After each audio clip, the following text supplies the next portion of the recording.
Everybody's doing okay today. Good to see you. Let's see, I'm looking at some folks I know. Anya, Emily, Rena, and Shay from Texas, as I'm recalling. Good to see you. So tell you what, as we get started, why don't you go to the chat and make sure you toggle to all panelists and attendees and say, hey there, and where are you calling from? Calling, whatever we call this now, dialing in. And while you're at it, tell me one thing that has given you joy over the last 2 months. Roughly the time period that we've been in our huts here. 10 weeks technically, but whatever. So give us your name and where you're coming from and one thing that you've been joyful about over the last few months.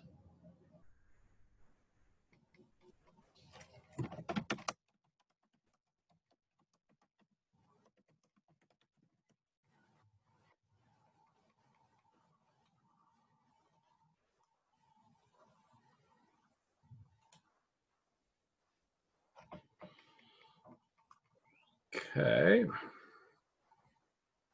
Here we go. Sue from Shelburne, planting flowers. That's awesome. Hard work, but satisfying. Steve from Harvard. So much time with the family. Yeah. Hey, John, how you doing? Warm weather. Yep.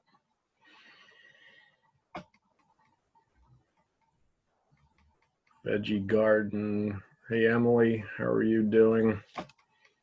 Hey, Anya, calling in. Yeah, what is calling? What do we do here? This is not dialing in. We're whatever. We'll have to come up with a better term for this.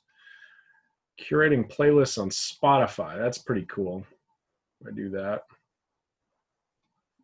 A lot of gardening I see going on here. That's pretty cool. Yeah, zooming in. Zooming in. Zooming is not the joy. Zooming is the technical term, I presume. Well, all right, thanks for that. I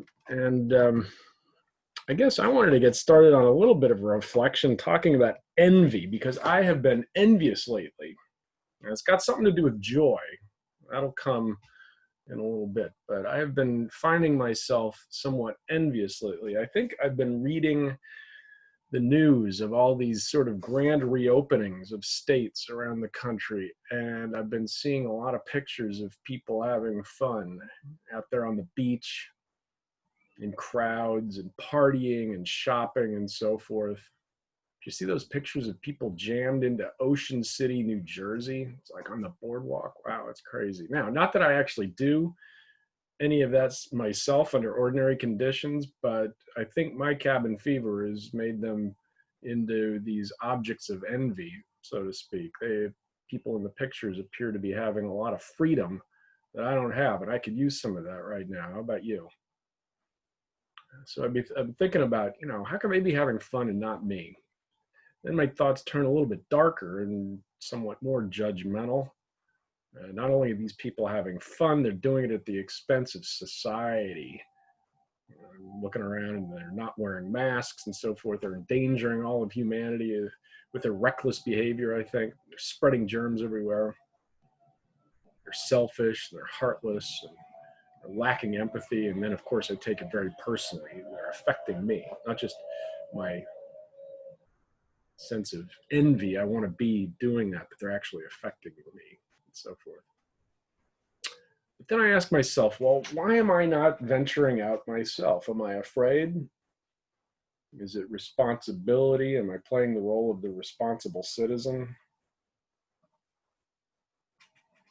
Is it maybe altruism and compassion because I do want to be responsible? I don't want to infect people and that kind of a thing if I were to have it. Who knows? I don't know. All of the above, probably, in some ways.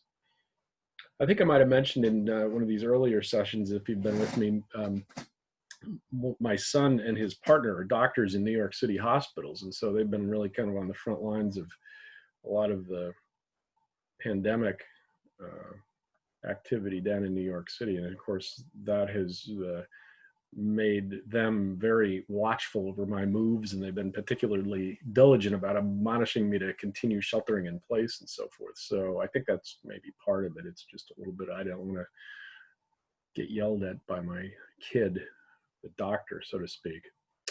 But thinking about that envy, thinking about the envy that I've got going on for sort of other people out there having freedom. What other, in the chat, tell me a little bit about what you might have been envious about over the last couple of weeks or so.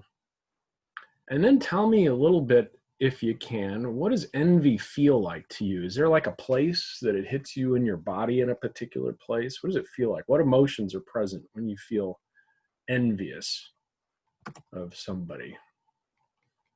Any thoughts in the chat about envy that you might have had lately and where it fits in your body?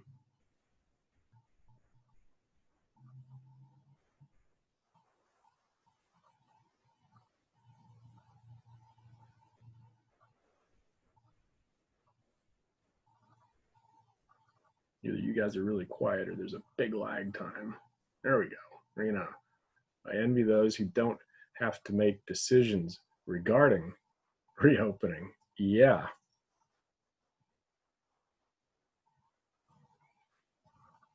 Y'all in Texas have been at it longer than we have here in New England, for sure. But that's another story. Maybe some of you or somebody that you know has lost their jobs. Certainly envy could come from that. I do know that I've had a few meetups with people who have been unemployed in the museum field, and it's a very sad thing. And, you know, there's a little envy there. I also know that there's been some envy of people who have kept their jobs and realize that their peers are actually making more money being unemployed. So there's maybe some envy there too. So Emily, envious of people with pets. Oh man, this would be something not to go through a pandemic without pets. I hear you. That's too bad. I got my dog Finny. He's around here somewhere out on the deck, I think, but he keeps me occupied during the pandemic. Susan says, I've envied people who don't have anything to do all day. Yeah, they talk about how bored they are, and in the meantime, I'm working hard like a crazy person. Yep, stresses my body. Feel it in the neck, shoulders, and back. Yep, absolutely. Susan, yes, I couldn't figure out work from home.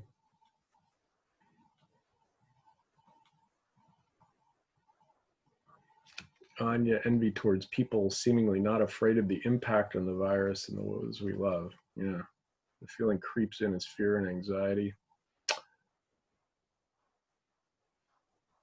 Sister kittens are okay. Envious of people who are retired and don't have to worry about working or not working. Yeah, that's true. Sometimes I'm envious of people who don't wear masks and feel impunity. It's like, how come they can get away with that, and so forth.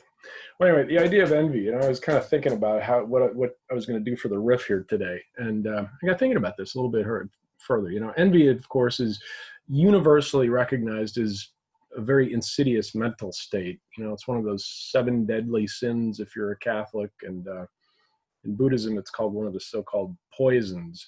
Envy is longing for something you don't have. It's a form of thievery in some way, a neighbor of lust, and its results are well known to rot you from the inside out and undercut a lot of relationships that you might have and so forth. And ultimately, envy promotes the root delusion, as it's known, that you're a separate and solitary, alienated individual alone in the universe, because it sets you apart from other people. You want what somebody else fundamentally has.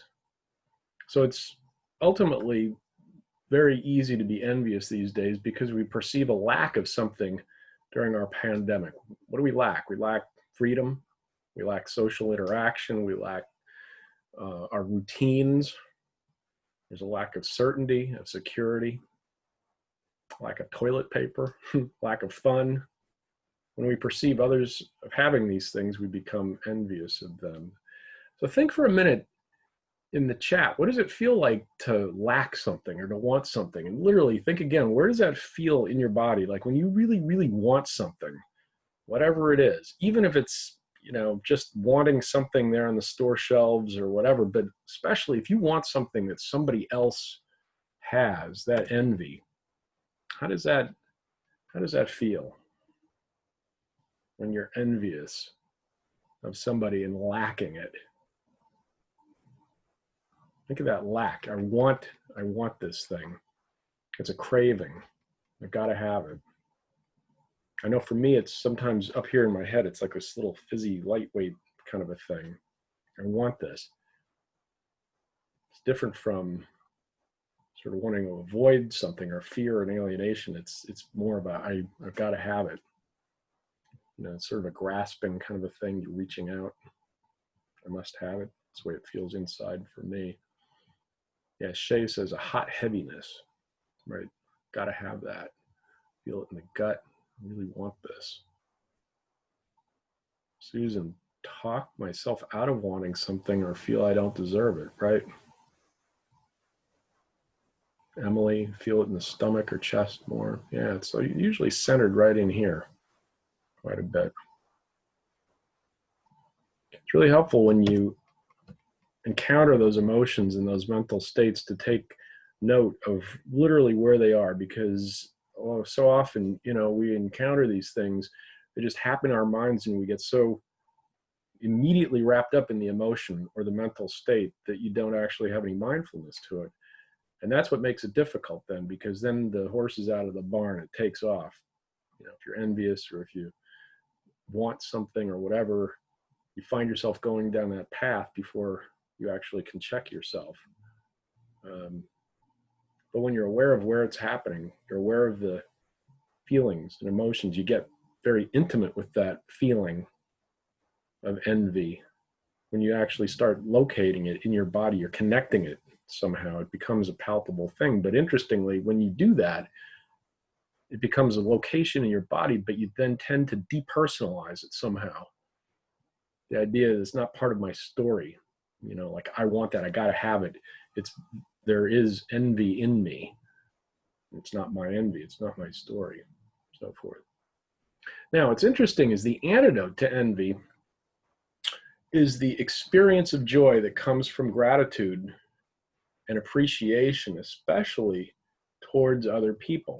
So think about that for a minute.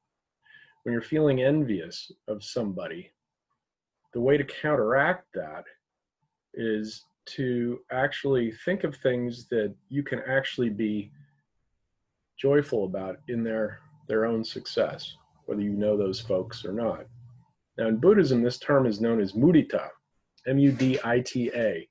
Sympathetic joy is what it's called, the technical term, sympathetic joy, mudita. And that's a joy that comes from appreciating others' happiness and success. Now, as we know, it's very easy to be joyful about our own success, right? Yay, I've done this, or yay, I've done that, I got all this money, or whatever. But it's much harder, of course, to do this on behalf of others. And yet, it's one of the most joyful things you could possibly do. As a matter of fact, mudita is one of what's called one of the Brahma Viharas, or sublime virtues of Buddhism.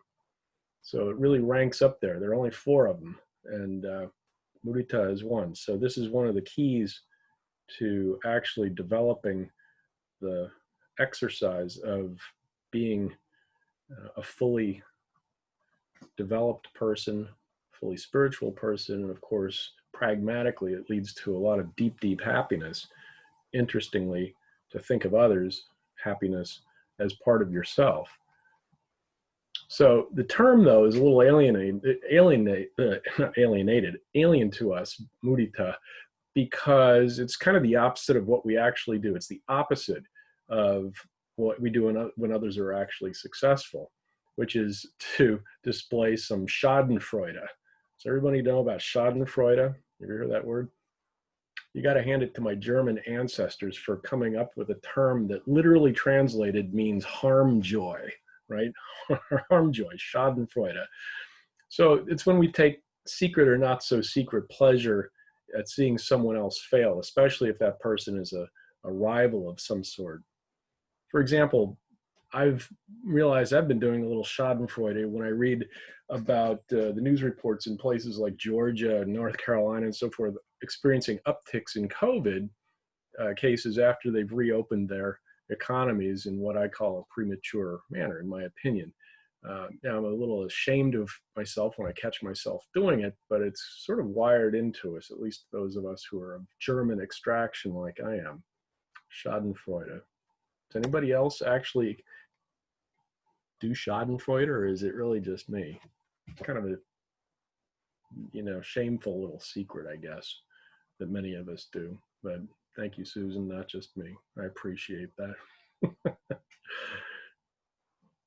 I mean, I don't want to get political, but how many tweets do you see from certain important people when they're misspelled? It's like, that's Schadenfreude. Ha, not as smart as you think you are. Oh yeah, whatever.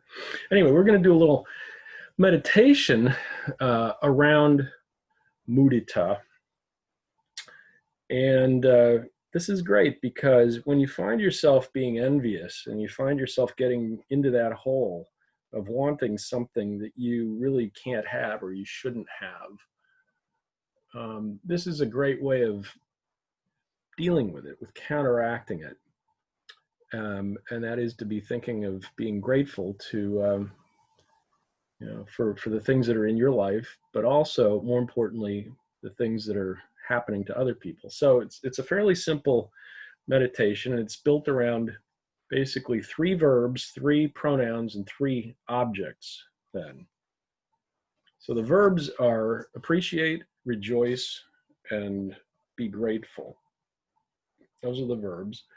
Pronouns are my, your, and their.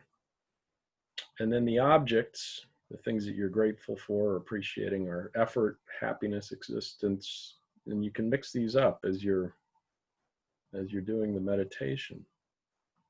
Now, typically the progression of the meditation goes something like this. I appreciate my efforts, you say. So you're appreciating the very fact that you have these efforts to be a better person, to be more spiritual, to be a better museum professional, whatever, but I have these efforts. Now, the thing about this particular idea of appreciating your efforts is it's showing that the most important thing is to focus on the effort and not the actual effect, not the outcome. So often we define our successes based on what we actually do. We're a meritocracy, so to speak, and a lot of our motivations are we have to do these things and we have to do them perfectly and we have to do them well. In this meditation, what's great is that you actually are not saying I have to be the best. I just simply have to do my best, and I have to recognize the fact that I'm doing my best in this particular situation. Gets the pressure off of us a little bit more, but I appreciate that effort.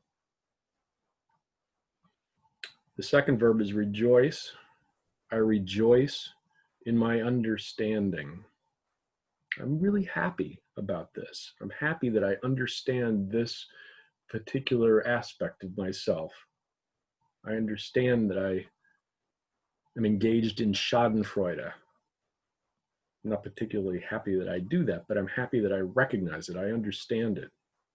And that, of course, leads to much greater wisdom and happiness later on. And I'm grateful for my existence.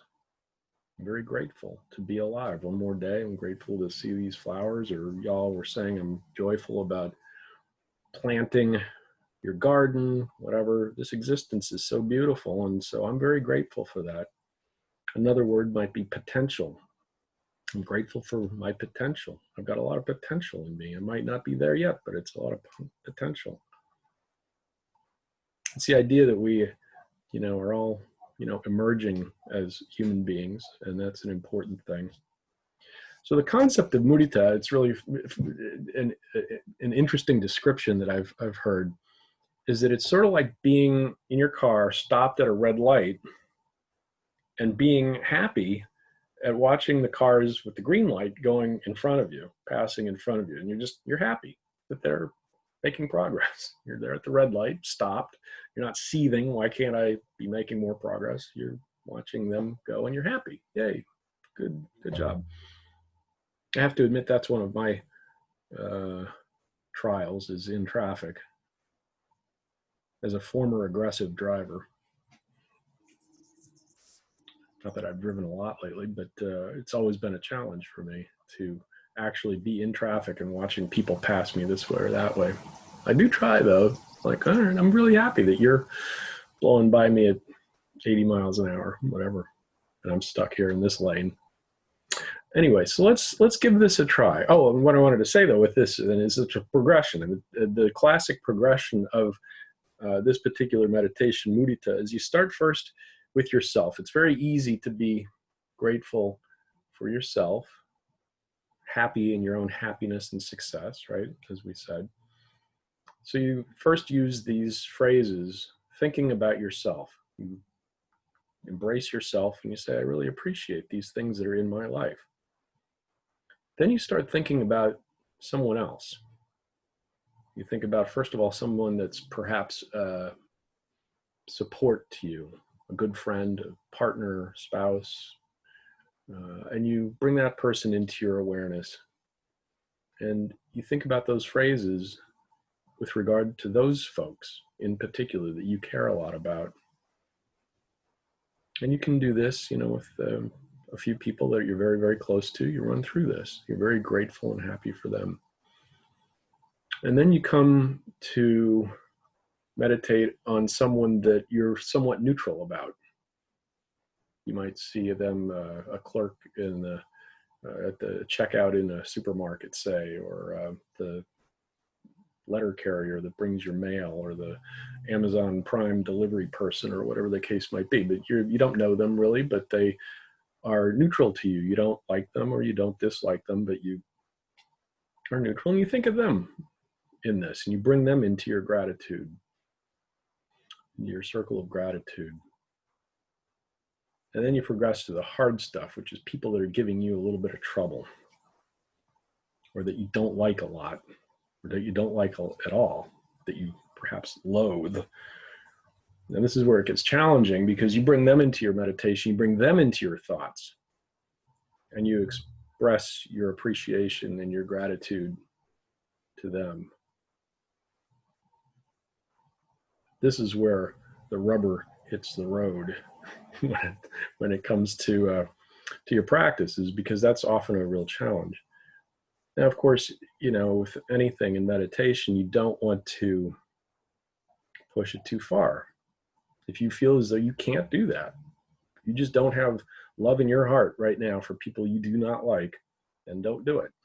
It's not a good time to do it. But it's part of the exercise then of really making it work, making it count in your life, to become, much more grateful and appreciative, to actually give gratitude to people that you do not like.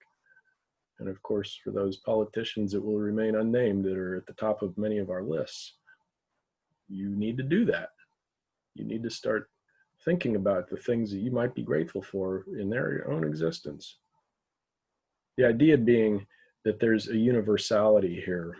We share our life, we share our survival, which depends on each and every one of us working together. So ultimately, the idea is to build this sense of gratitude for every human being, every sentient being on the planet. And it becomes then, once you really develop this as part of your practice, it becomes this incredibly mind-expanding kind of a thing.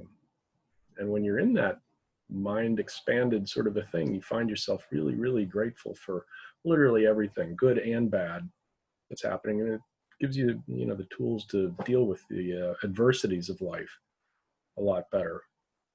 It's a reminder that in the midst of difficulty, there can be joy, no matter what you do. So join me in a little bit of meditation. Got my little bell here going, so we'll use that.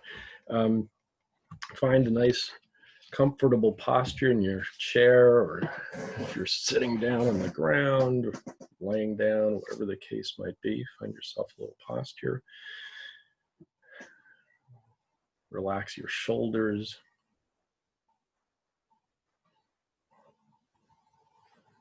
And close your eyes if you like.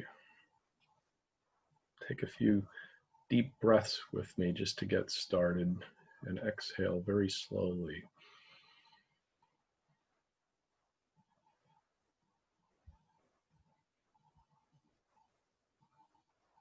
Again, in, exhale.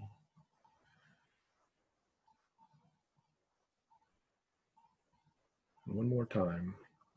Breathe in and exhale.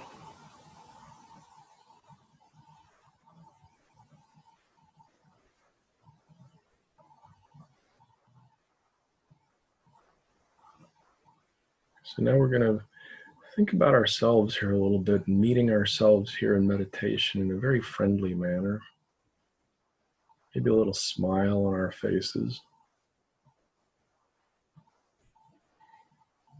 And we're going to think to ourselves or whisper to ourselves the first phrase here.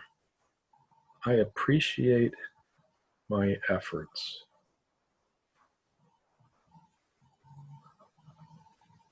I appreciate my efforts. Giving ourselves a little internal love here. I appreciate my efforts.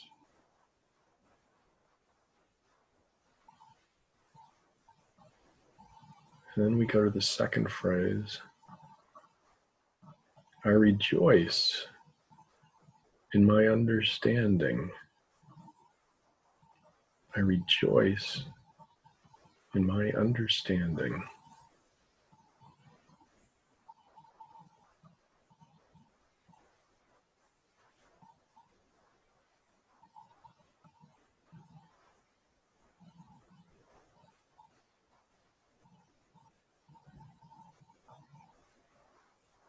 And then third phrase, we say to ourselves, I am grateful for my existence. I'm grateful for my existence.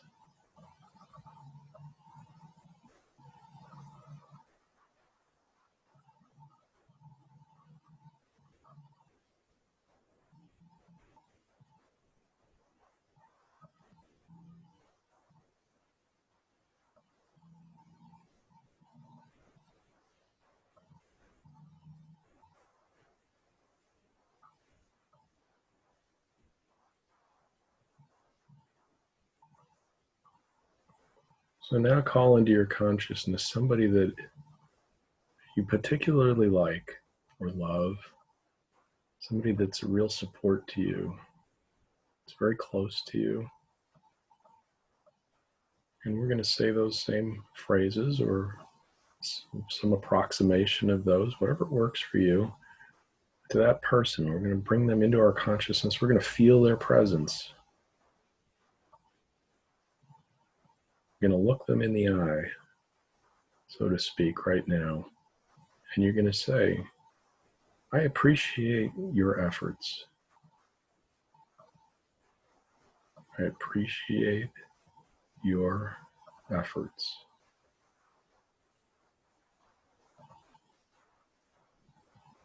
I rejoice in your success.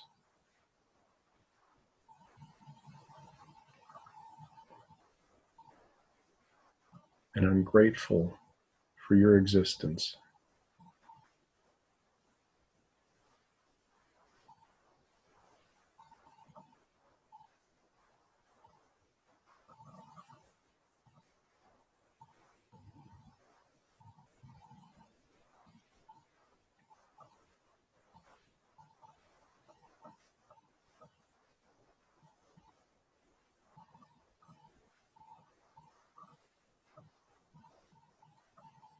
Why don't you call another person that you're close to in your consciousness?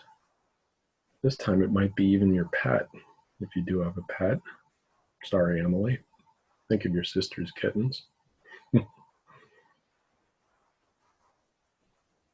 think of somebody else that's close to you. Let's say those phrases again to them. I appreciate your efforts.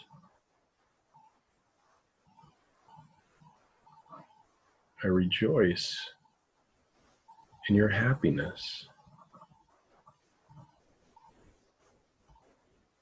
And I'm grateful for your potential.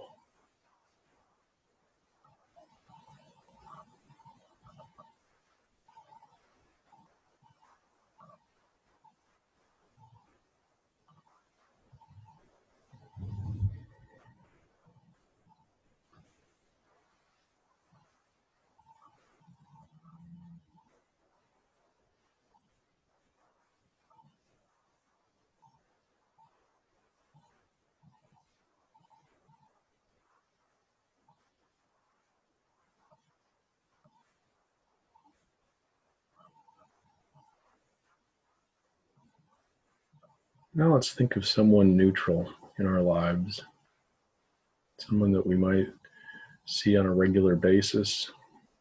Maybe we've said hello to them. Maybe we've never said anything to them. Maybe they've never acknowledged us, or we've never acknowledged them. Someone neutral now. Call them into our consciousness. Look them in the eye and say the phrases, I appreciate your efforts.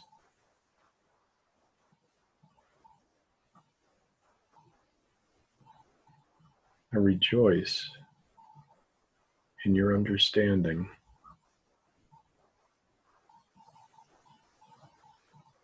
And I'm grateful for your existence.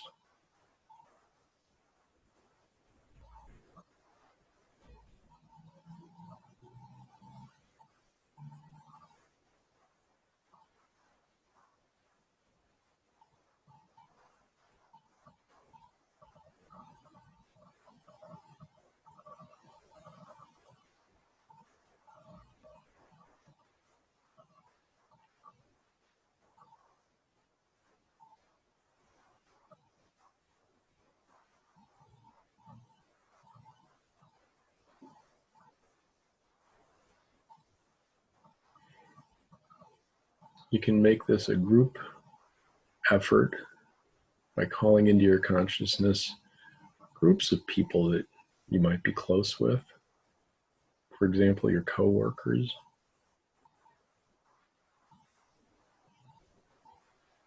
Embrace all of those folks in your heart and say the phrases to them. I appreciate your efforts. I rejoice in your happiness. And I'm very grateful for your potential.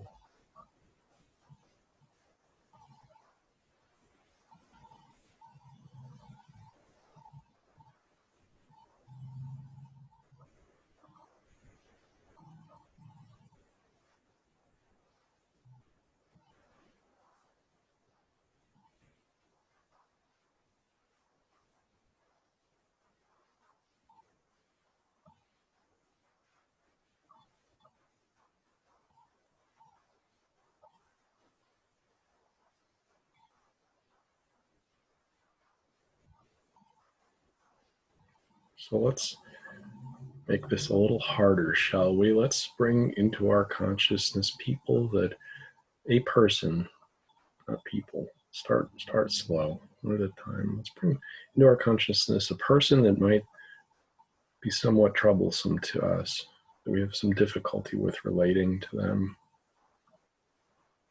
Bring them into our consciousness. So let's give this a try. We're going to express our gratitude and appreciation of them. We look them into their eyes and we say, I appreciate your efforts.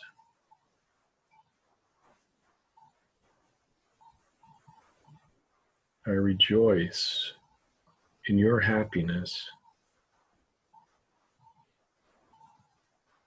And I'm grateful for your existence.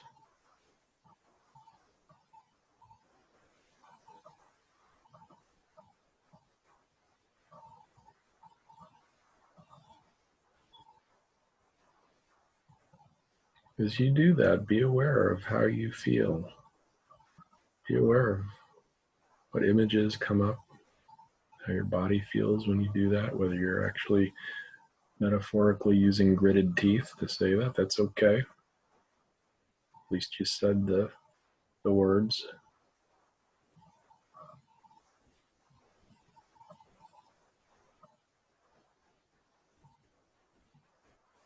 I appreciate your efforts. I rejoice in your success. And I'm grateful for your potential.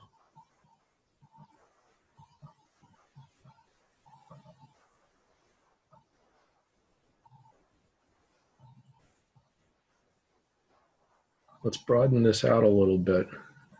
One of my favorite subjects for this is the museum field. All of us museum people out there striving so hard, doing what we do so well, so diligently. So many of us struggling right now. Let's bring into our consciousness all of our brothers and sisters in this field and say those words. I appreciate your efforts, each and every one of you. I rejoice in your understanding. And I'm very grateful for your existence.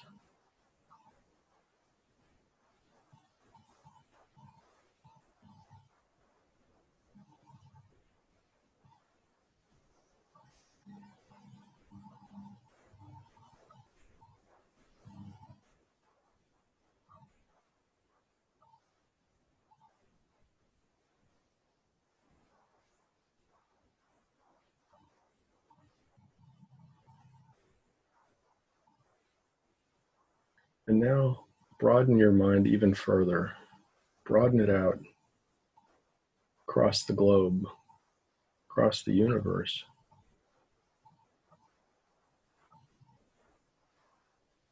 All sentient beings everywhere. Embrace them as your own, as you being part of them. And you say the words of gratitude. I appreciate your efforts. I rejoice in your happiness. And I'm grateful, very grateful for your existence.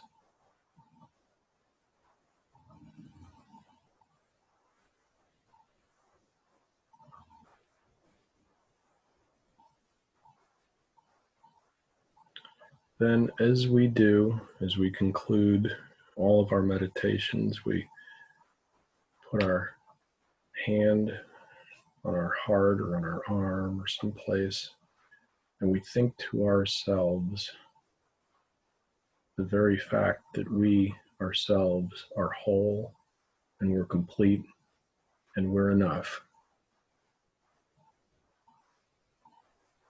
You feel yourself and you believe it. I'm whole, I'm complete, and I'm enough.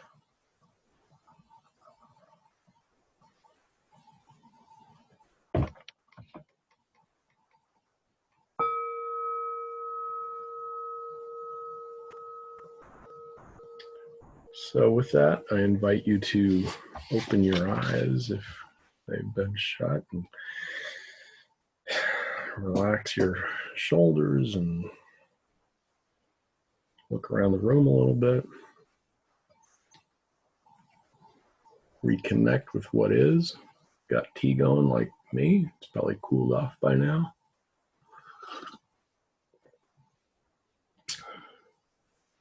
And here we are. So we have a few minutes for chat, conversation, questions, and the like. I'm realizing that I'm going to change the format around, hopefully the next go around, so that we're actually in the same room. It's not a webinar, but got smaller crowds now, and it'd be great to be able to communicate, but this is what we're with right now. So put it in the chat or the Q&A if you want, but chat is cool because we're all seeing it. So tell me what's on your mind. What do you want to talk about besides envy?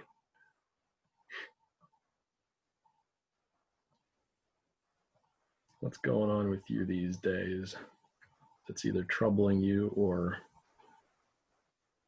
making you really happy?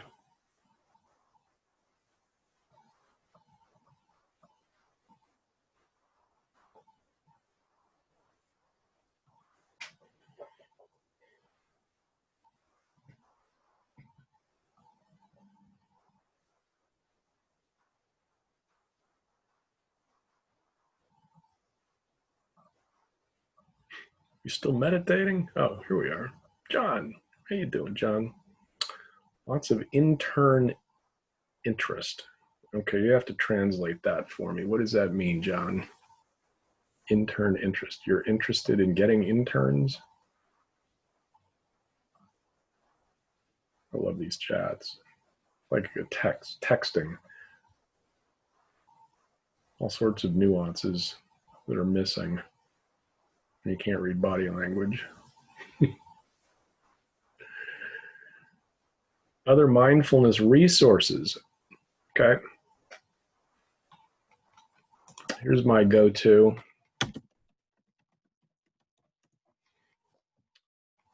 Tricycle.org. Go to Tricycle and got a lot of meditation resources and articles on just about everything you want to talk about, in terms of building your own inner life and so forth.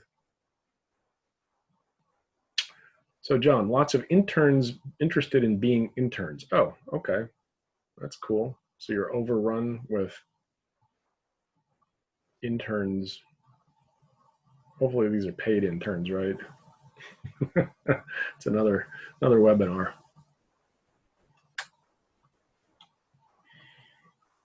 Anya, it's both troubling and enlightening, getting comfortable with uncertainty in the future. Man, yeah, one of the things about uncertainty is, you got to have a lot of faith that things are going to turn out. And that's the part, I think, it's one of the root problems that we've got across the board, is because we try to control things because we're uncomfortable with being uncertain. And it's that control that leads us to all sorts of craziness, perfectionism, and even envy and jealousy and all that. It's a form of control, and it's a fear of ultimately being out of control. And certainly this time period of the coronavirus and being locked down, nobody knows anything. It's how I spend my days, is being on phone calls or Zoom calls, whatever, with people, understanding nobody knows anything. And I'll tell you something though, from a leadership standpoint, that's the part that's essential. It's, you got to let go of that need for being certain about anything, because you got to make decisions without knowing how they're going to turn out. And there are no rules. We're writing the rule book right now. We're writing the best practices. There is no handbook right now for the coronavirus and pandemic response and reopening museums and all that kind of stuff. So yeah, you're right on, Anya. Getting comfortable with uncertainty in the future is a big subject. Laura, dealing with uncertainty. Susan, how you doing, Susan? Feeling pulled in many directions while also having to adjust to new hot weather. It's hot where you are? Wow. Lots of my community looking for entertainment from me. You are an entertaining person from what I remember. So. Anyone else's dreams becoming more intense? Steve, that's a thing. Vivid dreaming is definitely a thing. I read about this a little bit ago in the New Yorker, maybe, or something. But there's like all sorts of crazy stuff going on. I think it's being, it's caused because of that, fear, uncertainty, anxiety, and it all plays out then in your unconscious state.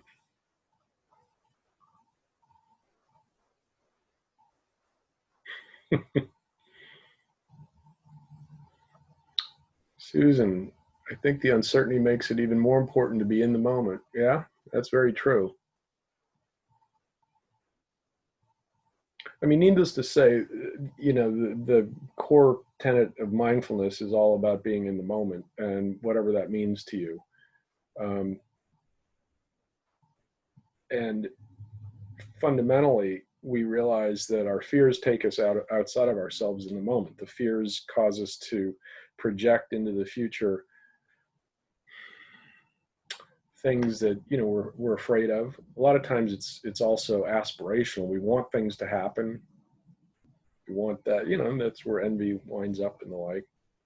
There's also a component of the past that's brought through there too. Things that we have experienced that are really difficult. We project that that's going to happen again, perhaps in the future, overlaying, what's going on. And that's where that space between right now, past and future is where we get ourselves into all sorts of mental trouble, because it's been estimated that depending on the person, 98% of our time is spent past, future, and very, very little time is actually spent right here and right now. And of course, that's what mindfulness is all about. Meditation, it's trying to train your brain to be more centered, to be more in the moment, to really understand that, don't know, but I've got enough faith in myself to be able to deal with whatever happens in the future, because I've got a lot of equanimity. I've got a lot of courage because of that.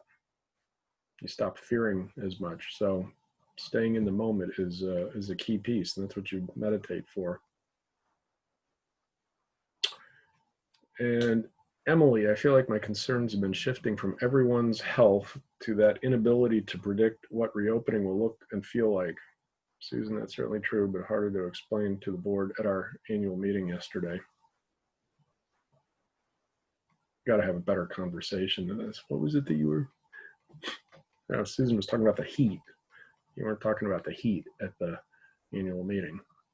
But yeah, all right. So the health to the reopening, that is certainly an arc of what's been going on in the conversations that I've had. It's been it's been a remarkable thing watching, things, the conversation, the first week or so going from this public health thing to then being like, oh my God, the economy is tanking. What are we going to do? To now we got to focus on the reopening and what are the resources? Who's doing what? Very stressful. Glad that we can be together during this time, because honestly, it is, if you're just sort of out there on your own, I don't know how you do it. I know I've been speaking with, Nina, Emily's boss, was just on a call with me this morning. It's like we've been talking with a lot of different folks, and I know there's a lot of support that comes from being part of these conversations, being part of a community. And so, if you don't have a community, you need to go find one. And if you need to find one, talk to me, because, if you're in the museum field, I can try to plug you in. It's very important to be not alone. Susan says it's hard to say that everything is going to be okay when you're really not sure. Plan B is essential. Oh, when you're really not sure, Plan B is essential. Yeah, absolutely. What we're finding is that with this whole business of our reopening plans is that if you're really on top of things, you're going to be developing reclosing plans as well, because the assumption is that we are in fact going to be seeing another spike. We're going to need to close up again. I've likened this to being the Barnum and Bailey circus, where you got the big top, the big tents, you bring out the elephants, you're open, whatever, and then you got to close down the tent, you go to the next town and you open it up again. And that's kind of where we're going to be, I think, over the next year or so. So we're going to need to be nimble and able as organizations and as people to be able to do this. And I think that's, it's very astute. And Plan B is part of that. Plan B is reopening and then reclosing again, potentially. Board members being paralyzed, how to take first steps or even start talking. Yeah. I've heard that. Board members can act really, they're leaders of institutions, with the ED. But sometimes as a group, they get paralyzed in a situation like this. That's a tough thing. That's why we need to introduce mindfulness to these boards, I think. Yeah, bigger community has been a bomb. Yeah, you said it, Emily.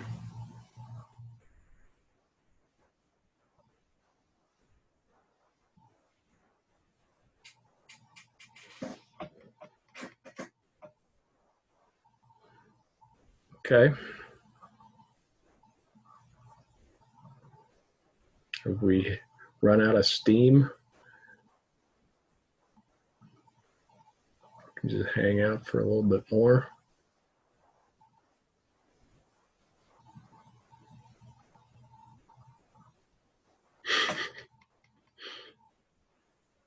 Paul Revere House board is very understanding. I know that. I'm talking about all those other boards that we have to deal with.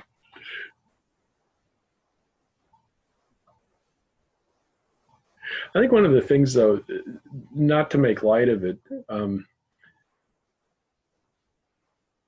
you have to understand, even with, I mean, no matter who you are within an organization, I think trying to understand people at this time with a lot of compassion is absolutely essential, because people are actually, very stressed, and they're making strange decisions perhaps, and making strange statements, and their stress and fear manifests itself in many, many different ways.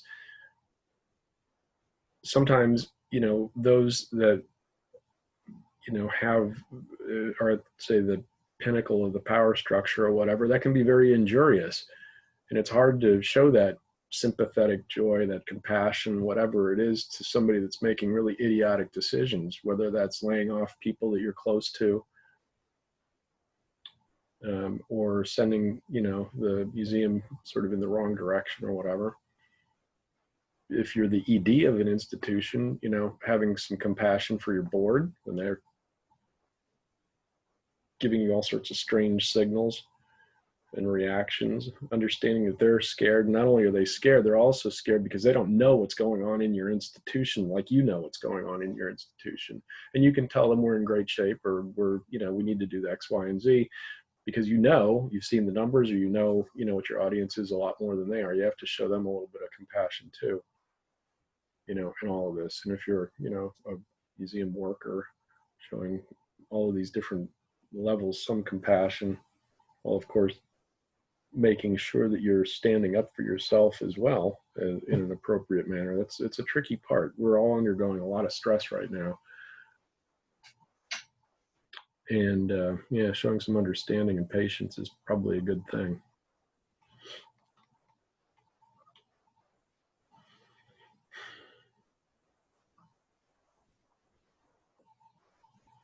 Susan says, thanking people is a great gift for us both, and I found that I can call old friends out of the blue and they understand. Yeah, it's like being a teenager. Long phone calls have come back. Yeah, it's crazy. I've actually seen people via Zoom that I haven't seen in years, and that's been kind of fun. That's kind of cool. When you think about old friends, how often it is that, you haven't seen them in years, and then you kind of pick up again. There's this sort of wavelength. That's nice. And Susan says, I'm very grateful that our powers that be are quite compassionate of supportive of us taking time for ourselves when we need it. Yeah. Globe's interviewing the 4 big museum directors tomorrow. Yeah, it's when I think about those folks, Matthew and Peggy and so forth, Jill, I'm glad I have a small entity that I got to worry about, NEMA. We don't have those hundreds of employees that we have to worry about. Is that Schadenfreude? Not really. I guess I'm grateful for what I've got. And all right, gang.